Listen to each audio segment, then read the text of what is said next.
Perkenalkan, nama saya Norman Jaya Plaga dari Fakultas Teknik Prodi Teknik Informatika dengan NIM 200512040053 dari kelas TIA 2020. Di sini saya akan memberikan penjelasan mengenai standarisasi jaringan komputer yang dibimbing oleh dosen pengampu saya, yaitu Pak Agus Prihanto s.t.m.com. Pada standarisasi jaringan komputer ini saya akan membahas mengenai pengertian, fungsi dan juga manfaat, OSI, TCP atau IP, TCP atau IP, dan juga UDP, dan juga network protokol. Yang pertama yaitu pengertian. Standarisasi jaringan komputer. Standarisasi atau juga disebut dengan protokol merupakan sebuah aturan yang digunakan dan juga diterapkan agar semua hal yang diaturnya dapat berjalan dengan baik. Dalam jaringan komputer juga terdapat standarisasi dikarenakan terdapat banyak sekali berbagai macam dari hardware dan juga software yang digunakan. Terlebih lagi setiap tahunnya semakin banyaknya produk-produk baru dengan segala macam kelebihannya. Karena itulah pentingnya dari sebuah jaringan komputer yang menggunakan suatu standarisasi agar kita dapat dimudahkan apabila kita menggunakan banyak produk dari berbagai macam vendor yang berbeda. Selain itu juga standarisasi jaringan komputer telah membantu interkoneksi antar komputer. Organisasi pengatur standarisasi jaringan internet. Jaringan internet sangatlah penting bagi keperluan kita semua sekarang. Karena itulah, maka standarisasi jaringan internet sangat akan membantu kita dalam mengakses dan juga mengamankan jaringan internet. Berikut merupakan beberapa organisasi yang cukup perhatian dengan perkembangan standarisasi teknologi dan data internasional.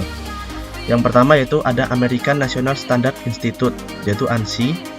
Yaitu dua ada Institute of Electrical and Electronic Engineer, yaitu IEEE.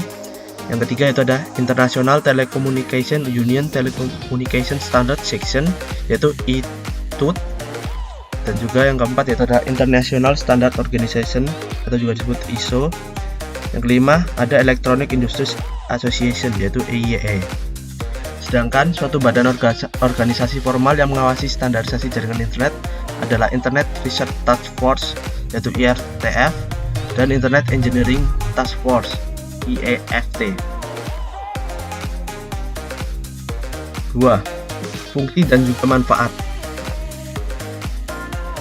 Fungsi dan manfaat dari standarisasi internet yaitu adalah yang pertama, mudah digunakan dan juga dapat membantu dalam memudahkan pekerjaan kita.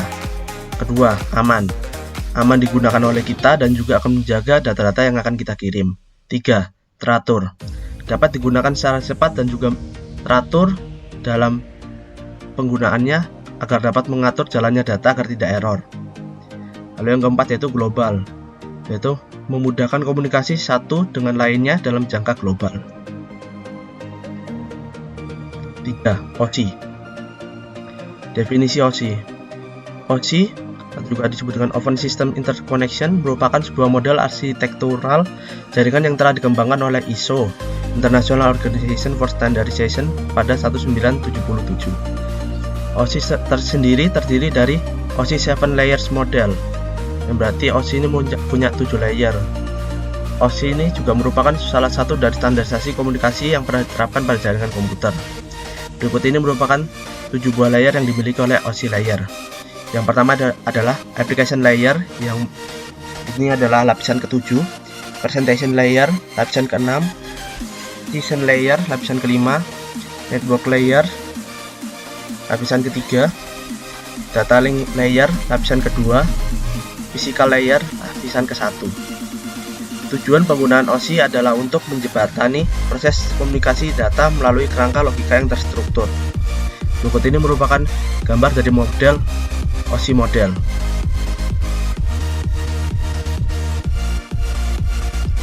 Penjelasan dari OSI 7 layers model.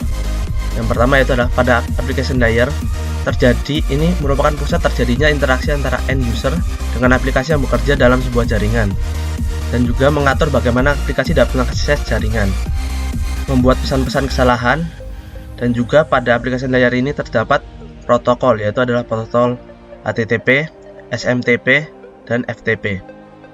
Yang kedua itu presentation layer, berguna untuk menerjemahkan data yang ditransmisi oleh aplikasi agar dapat melalui jaringan. protokol yang terdapat pada presentation layer yaitu adalah SSL dan juga TLS. 3. Session layer.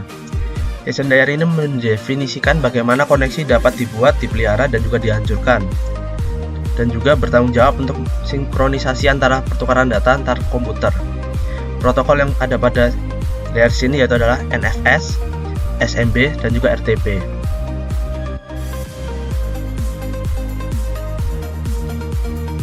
Yang keempat yaitu transport layer.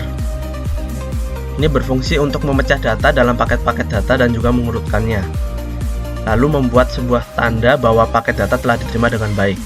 Protokol yang ada di sini yaitu adalah TCP dan UDP. Lalu network layer.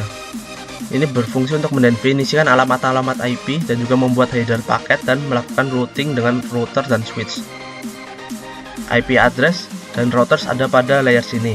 Protokol yang ada pada layer sini adalah ARP dan RARP. 6. Data link layers. Itu mentransfer data melalui saluran fisik dan mentransformasi data mentah ke saluran yang bebas dari kesalahan transmisi. Menentukan bagaimana bit data dikelompokkan menjadi frame.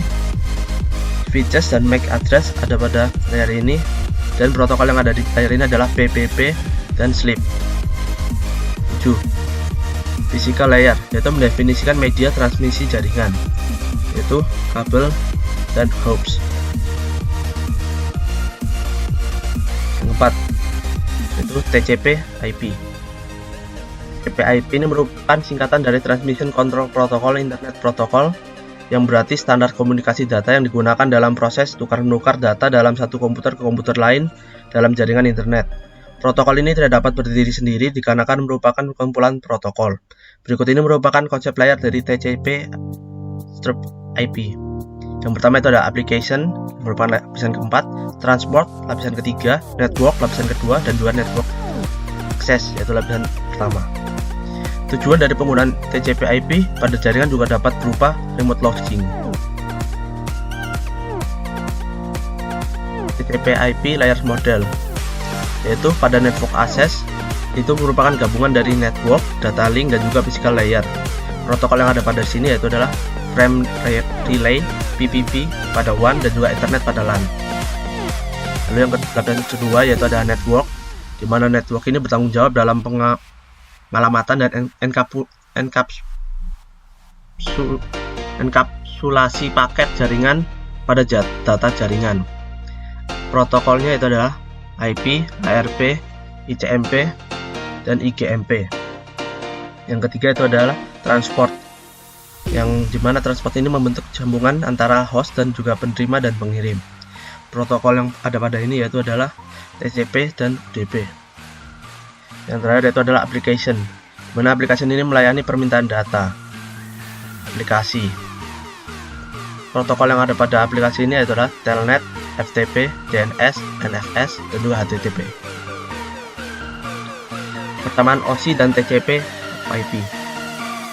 Pada OSI menggunakan layer,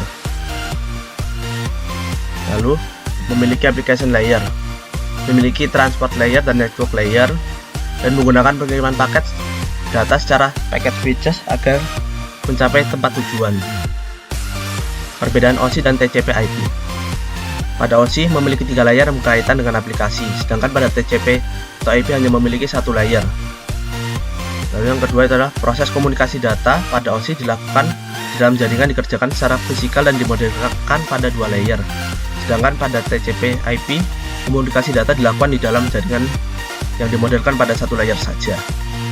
Pada OSI, layer mempunyai 7 layer dalam menjelaskan proses komunikasi data di dalam jaringan. Sedangkan TCP IP hanya punya 1 layer dalam menjelaskan komunikasi data. Yang keempat, pada saat ini penggunaan teknologi kita sudah tidak memakai teknologi OSI, sedangkan TCP IP lebih populer daripada OSI dan lebih banyak digunakan pada teknologi masa kini. Yang terakhir itu adalah OSI mengembangkan modelnya berdasarkan teori, sedangkan TCP IP mengembangkan modelnya setelah diimplementasikan. TCP IP dan UDP. UDP adalah sejenis protokol internet yang memungkinkan sebuah Perangkat lunak pada komputer bisa mengirimkan pesan ke komputer lain melalui jaringan tanpa perlu ada komunikasi awal. Lalu, TCP adalah bagian inti penting dari internet, protokol IP, yang kemudian sering disebut juga TCP/IP. TCP berada pada transport layer yang kemudian memiliki urutan rapi dan menyediakan komunikasi yang dapat diandalkan. Perbedaan dari OSI dan TCP/IP. TCP/IP dan juga UDP. Pada TCP yaitu ada connectionnya ini oriented, sedangkan UDP tanpa connectionless. TCP ini lebih dapat diandalkan reliable, sedangkan UDP ini digunakan sebaik mungkin. Pada TCP ada sequencing, UDP tidak ada sequencing. Pada TCP ada retransmission, pada UDP tidak ada retransmission. Pada TCP ini biasanya digunakan untuk email, file sharing, dan juga download, sedangkan UDP digunakan untuk voice streaming dan juga video streaming. Network Protocol. Network Protocol merupakan aturan yang ada dalam sebuah jaringan komputer yang harus ditaati oleh pihak mengirim dan juga penerima agar dapat saling berkomunikasi dan juga bertukar informasi. Network Protocol memiliki banyak fungsi dalam jaringan komputer. Berikut ini merupakan beberapa contoh dari network protokol pada jaringan komputer. Yang pertama yaitu adalah Serial Line Internet Protocol, juga disebut SLIP. SLIP ini merupakan sebuah protokol yang memungkinkan perpindahan data dari data IP melalui saluran telepon. Yang kedua ada Simple Mail Transfer Protocol, SMTP. Merupakan protokol yang umum digunakan dalam pengiriman email dari komputer pengirim ke server penerima. Yang ketiga ada Hypertext Transfer Protocol, HTTP. Merupakan protokol yang digunakan ini dikoneksikan internet atau melalui local area network. Yang keempat, File Transfer Protocol, FTP. Protokol internet ini berjalan di dalam lapisan aplikasi yang merupakan standar untuk transfer data melalui internet network. Lightweight Directory Access Protocol, LDAP. Merupakan protokol perangkat lunak yang memungkinkan semua orang mencari file di dalam jaringan baik internet ataupun intranet. Secure Socket Layers, SSL, merupakan protokol jaringan yang banyak digunakan untuk menginskripsikan data dan juga SSL dapat digunakan di banyak aplikasi yang memerlukan enskripsi jaringan end-to-end. Simple Network Monitoring Protocol, SNMP, digunakan untuk monitoring device di jaringan. Sekian penjelasan dari saya, mohon maaf bila ada kesalahan. Terima kasih atas perhatiannya. Selesai.